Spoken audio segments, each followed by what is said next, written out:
For me and you to hold on to our Tesla shares right now, while the stock's at record high prices, is crazy. We should be selling like hotcakes and getting the fuck out of it. If you've got a couple of minutes, let me explain to you what I think. We're all nuts. We should be getting rid of this quick. But like many of us, cult following the Pied Piper of Tesla, we're probably going to hold our position to 2030 regardless of what happens. Let's have a look. How nuts has the last few weeks been? S&P 500 inclusion, all-time highs, 500 billion market cap. It's mental. Let's rewind to the start of the year, January 2020. Tesla's worth $80 billion. Many people at the time said, way overpriced. That was following a run at the back end of 2019. From 2013 to midway through 2019, it was flat as a pancake, didn't really do anything. Then it started on this unbelievable journey in the last 12 months. Gone from nothing to amazing. For comparison, Tesla's current market value is that of the combined value of Ford, GM, Hyundai, Toyota, Volkswagen, some of these industries' biggest. You combine all their values, their market values, and you get that of Tesla. Which is fine. If Tesla was the biggest, the most profitable. But it's not.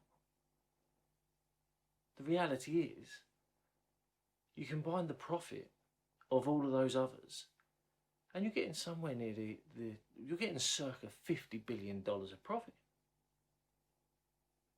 Tesla would be lucky if it makes $1 billion of profit. How can you justify the 50x difference? We're projecting, the market cap of today projects that Tesla's profit is going to 50x. What sort of time frame are we looking for a 50x profit margin? They put out, what, 500,000 cars this year? So they do 1 million next year. They do 2 million the year after that. On that alone, car output, car production, car sales, they're not going to get close to that 50 billion profit to justify today's market valuation. So where's full self-driving's gonna, sure, that's gonna be worth a few quid. Let's say we're chucking a few billion for that. Billion for Tesla's solar roof, and the batteries another billion. We're talking profit here, not turnover, profit. We're still miles short of 50 billion to justify today's market valuation versus its competitors. I know no one really likes to call them competitors, but it's the closest thing we've got to a competitor. So, you know, it doesn't stack up. Today's market value versus some just very basic calculations, because this is in my opinion, and allegedly and all that sort of rubbish we say on YouTube these days. But, and I'm not a professional financial advisor, don't take this as professional financial advice. This is my opinion on my stocks and shares that I hold. But I do think it's nuts. I do think you might be interested. Another thing that worries me is Elon himself. You've almost got a vulnerability in the company as his biggest asset. Elon Musk. Bloke's an absolute genius. He's changed how people perceive the world. He's a visionary. He's a, what do they call it? Disruptor. Absolutely. Great word. Explains it in one. But how much of today's Tesla value is based on Elon Musk? 30%? 40%? He does some crazy things, Elon. He sends out some crazy tweets. You know, back in June, July, whatever it was. Tesla stocks, too high in my opinion, took 14 billion off the share price overnight. which back then was a good percentage. You go back even earlier than that. Gonna take the company private for $30, whatever it was. I think that rose it, but still got in a lot of trouble for it. What if he wakes up one day and goes, gonna have a year out, family time, 2 years out. I've decided I've had enough. How much is the share price, today's value, tied to Elon? How much would it plummet? What do you think would happen? And I think Elon's got it in him one day to wake up and I want to focus on Mars. Let someone else run with the cars. I don't know. You never know. There's a possibility. You've got Tesla's this huge hype machine as well. So Tesla's this huge hype machine. You know, I'm guilty of it. Everyone's guilty of it. There's all of us fanboys, fangirls, just Elon fans, Tesla fans, whatever it is. Hyping this, possibilities here, opportunities there. Yeah, visionaries in our own right. Yeah, optimists. The glass isn't just half full, it's overflowing and constantly filling up. And what do I mean by that? I mean, look at Battery Day. In my eyes, delivered. Next day, next couple of days, 50 billion off its market cap. Because apparently it didn't deliver enough. Now I know that's kind of pointless given where we are today. It's far surpassed its current value that it was back then, but still. What's the net, how many more of those is it going to take? You throw enough mud and it sticks. The point I'm making is, when will people wake up as such and realise it ain't as sunshine and roses as we all make out? Or the competition actually is there that we all ignore? It's got a chance. It's got a chance. Here's another hilarious thing to think about. If you take its current market value, 533 billion, close play Friday, dollars, whatever it was, give or take, and you divide that by the number of cars Tesla's produced, what should we say, 1 million? So value per unit produced is over $500,000. That's mad. What if it goes forward and it's producing 1 million cars a year? And you used to do that calculation. The value of the business is $500,000 per unit of output. I'd love to see you run that calculation on Toyota. What's Toyota? 40, 50 billion, 30, 40 billion? Divided by what? Millions. 10, 15, 20 million units a year. It's just not comparable.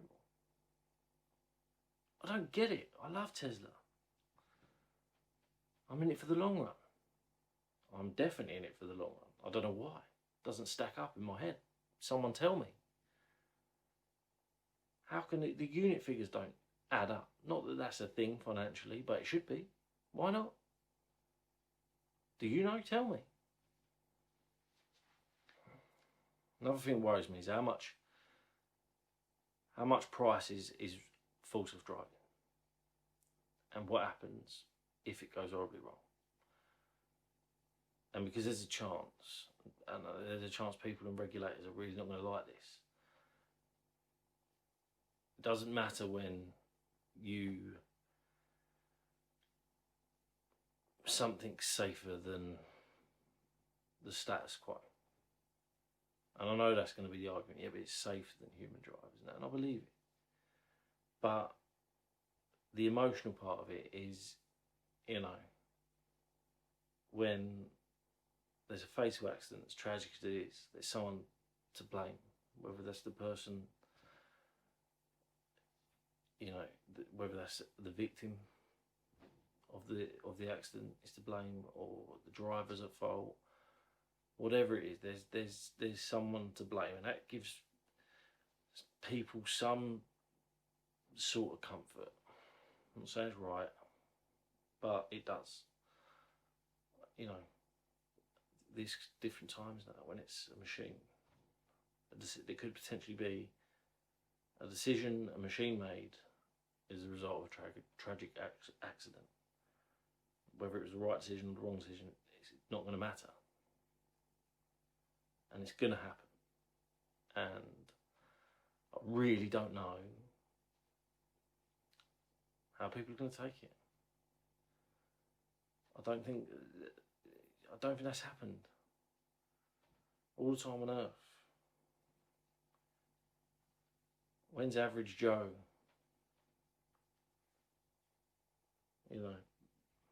fell victim of a decision a piece of machinery's made? I know it's the future, I know we're heading that way, but we're factoring in best case.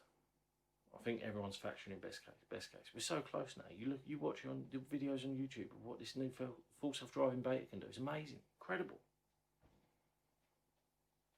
But who's running the what if scenario? What if this goes horribly wrong in the next 6 months? How much of the current valuation is on full self-driving being the thing? I'd argue a lot of it. I know people, don't like to talk about it. I think a lot of it is valued on Elon Musk. I think a lot of the valuation is on potential full self-driving, robo-taxis and all that. That's all unknowns. That's all well known. And as a result, it's all well risky as well. But, for the sake of this video, I'm just sharing some of my concerns. At heart, at mind, I'm a big fan of what they've done to date. Just in the theory that they have challenged the rest of the industry to change how they think. If it weren't for Tesla, I have no doubt your Volkswagens, BMWs, your Mercedes, your Ford, your GM, none of them would be looking at alternative energy sources if it wasn't for Tesla. That was right, amazing. Game changer. But, playing devil's advocate, to be sensible, you've got to play devil's advocate.